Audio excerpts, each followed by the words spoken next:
Salam alaikum, bonjour à tous, j'espère que vous allez bien. Alors, je vous propose aujourd'hui la recette d'un pain turc, Ramadan pidesi. Je crois que ça se prononce comme ça. Si c'est pas le cas, s'il vous plaît, dites-le moi dans les commentaires. Et je suis désolée, je sais pas comment ça se prononce. C'est un pain hyper moelleux, franchement très facile à faire en plus et très rapide. Allez, on passe aux ingrédients. On aura besoin de 500 g de farine, 250 ml de lait tiède, 100 ml d'huile, une cuillère à café de sel, un œuf, une cuillère à soupe de levure boulangère et une cuillère à café de sucre. Et c'est facultatif, mais vous pouvez rajouter une cuillère à café de nigel, graines de nigel. Alors, comme vous pouvez le voir, j'ai mis ma levure boulangère et mon sucre dans le lait tiède. Je mélange bien. Et je mets de côté quelques minutes. Voilà. On va ensuite prendre un saladier. Ça, c'est pour les personnes en fait qui veulent mesurer avec un verre. Je vais vous dire exactement combien de verres vous allez devoir utiliser. J'utilise un verre de 220 ml. Je remplis bien les verres à ras-bord. Le premier verre.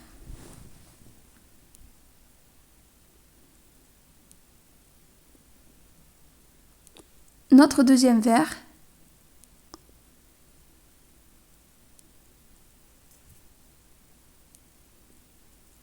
Le troisième, toujours à ras-bord.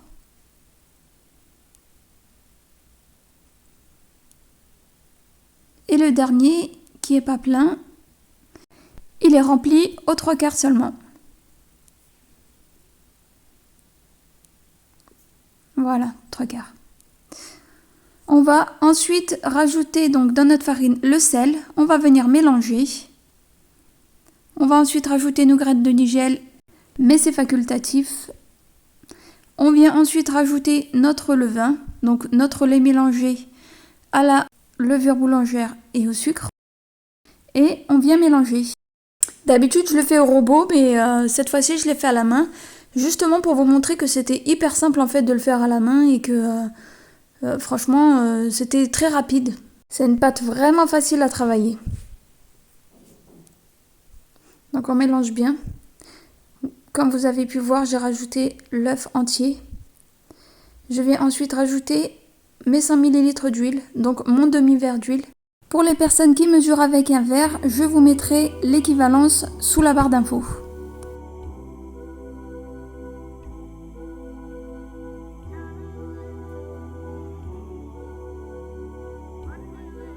Je mélange bien la pâte pour essayer de récupérer tout ce qu'il y a dans le bol.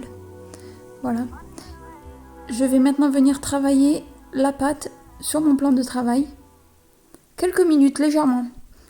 Franchement, j'ai dû travailler la pâte, même pas 2 minutes.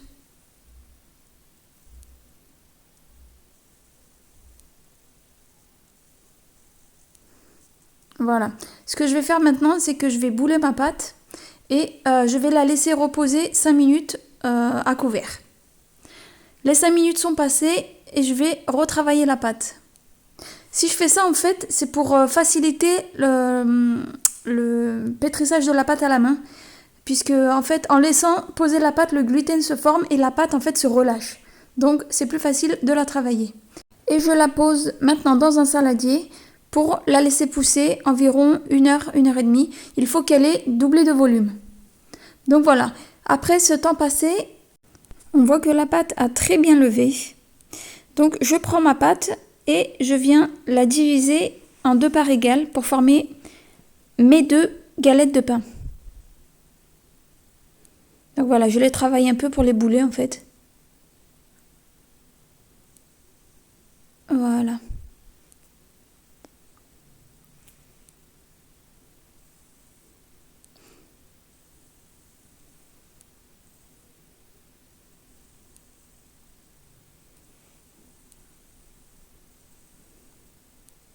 Je viens ensuite prendre une plaque avec du papier sulfurisé et je pose par-dessus mon pâton. Je le laisse reposer 5 minutes à couvert. Donc je les couvre d'un torchon et je les laisse reposer 5 minutes. Une fois les 5 minutes passées, la pâte va encore se détendre. Du coup, ça va me faciliter en fait l'étalage de la pâte. Vaut mieux le faire à la main en fait pour garder le moelleux. Vous pouvez utiliser un rouleau à pâtisser, par contre le résultat ne sera pas pareil. La pâte sera tassée en fait. Je laisse poser ma pâte encore 5 minutes et je réitère l'opération. Voilà, comme on peut le voir, comme la pâte est vraiment détendue, c'est très très facile en fait de former notre pain.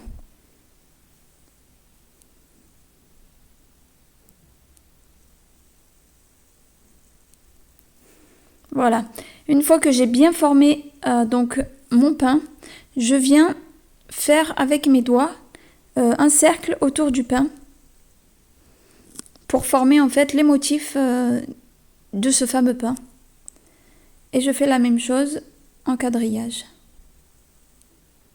Voilà. Et voilà. Et je fais la même chose avec le deuxième. Donc maintenant, on va laisser lever la pâte encore une demi-heure environ. Une fois que la pâte a levé, on refait la même chose. On repasse nos mains sur le dessus parce que comme vous avez pu le voir, en levant la pâte a retiré en fait les petites traces que j'avais fait par-dessus. Les petits motifs. Voilà. Et on fait la même chose avec le deuxième pain. On va ensuite venir badigeonner notre pain de jaune d'œuf. En fait, moi, c'est un œuf entier. Mais si vous voulez mettre que du jaune d'œuf pour avoir une dorure plus prononcée, vous pouvez aussi. Donc, je badigeonne bien partout sur le pain.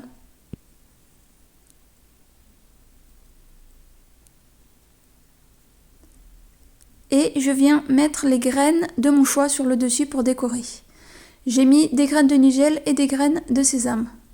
On va ensuite enfourner dans notre four préchauffé à 180 degrés pendant 20 minutes. Et voilà, votre pain est prêt à être dégusté avec une bonne shorba, une bonne soupe turque ou avec tout ce que vous voulez avec de la sauce. Voilà, si la recette vous a plu, n'hésitez pas à liker, à commenter et à partager. Si vous n'êtes pas déjà abonné, abonnez-vous et à bientôt pour une nouvelle recette simple, efficace mais de qualité. Salam!